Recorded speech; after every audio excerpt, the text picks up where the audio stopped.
আজকে হচ্ছে নাস্তা হিসেবে সুজি আর নারিকেল দিয়ে এই মজার একটা খাবার বানিয়েছিলাম। আর এটা বানাতেও অনেক কম সময় লাগে আর হচ্ছে অনেক সহজভাবে কিন্তু এই রেসিপিটা করা যায়।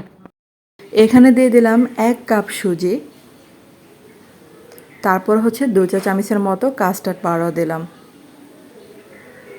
আর দিয়ে দিলাম হচ্ছে লবণ, তারপর হচ্ছে হাফ কাপের মতো গুঁড়া দুধ দিলাম, আর দিলাম হাফ কাপের মতো চিনি। আর এখানে হচ্ছে হাফ চা চামচ বেকিং পাউডার দিলাম, তার অর্ধেক দিলাম বেকিং সোডা, আর এখানে কিন্তু একটা ডিম দিয়ে দিলাম। আর এখন হচ্ছে অল্প অল্প পানি দিয়ে একটা বেটারের মতো তৈরি করে নিচ্ছি।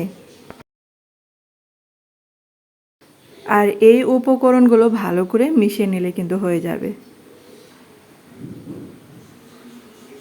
তো পানিটা কিন্তু প্রথমে একেবারে দিতে যাবেন না, অল্প অল্প করে পানি দিয়ে কিন্তু বেটারটা তৈরি করতে হবে।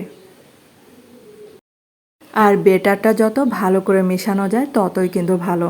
আর কিছুটা দিয়ে দিলাম সাদা তেল।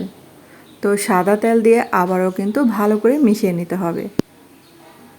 আর এই রেসিপিটা হচ্ছে ঝটপট একটা নাস্তা, মানে যখন কোনো কাজে ব্যস্ত থাকি তখন কি করে এরকম করে একটা রেসিপি বানিয়ে দিই নাস্তা হিসেবে। আর এই যে দেখেন, এটা কিন্তু মেশানো হয়ে গেছে। আর এটা কিন্তু চাইলে 5 মিনিটের জন্য রেস্টে রেখে দিতে পারেন। তারপর হচ্ছে একটা প্লেটে কিছুটা তেল ব্রাশ করে নিলাম আর হাত দিয়ে মাখিয়ে নিলাম।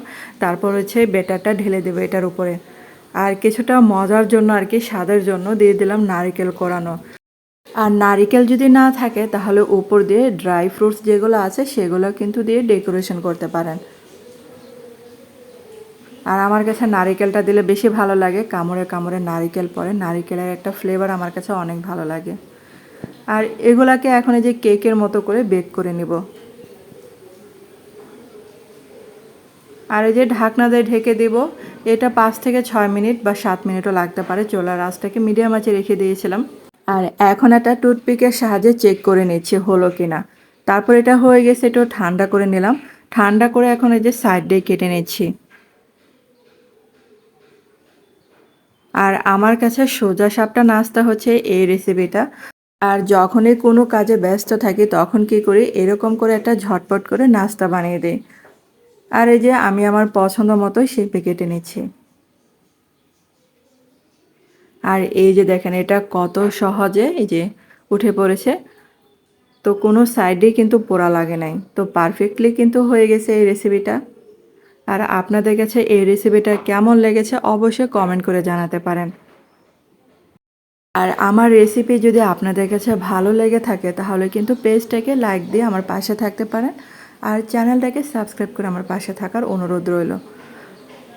আর আজকের রেসিপিটা আপনাদের কাছে কেমন লেগেছে অবশ্যই কিন্তু কমেন্ট করে জানাতে পারেন। তো সন্ধ্যার নাস্তা যখন এই যে হালকা খিদে লাগে তখন কি করবেন, এরকম একটা রেসিপি বানাতে পারেন।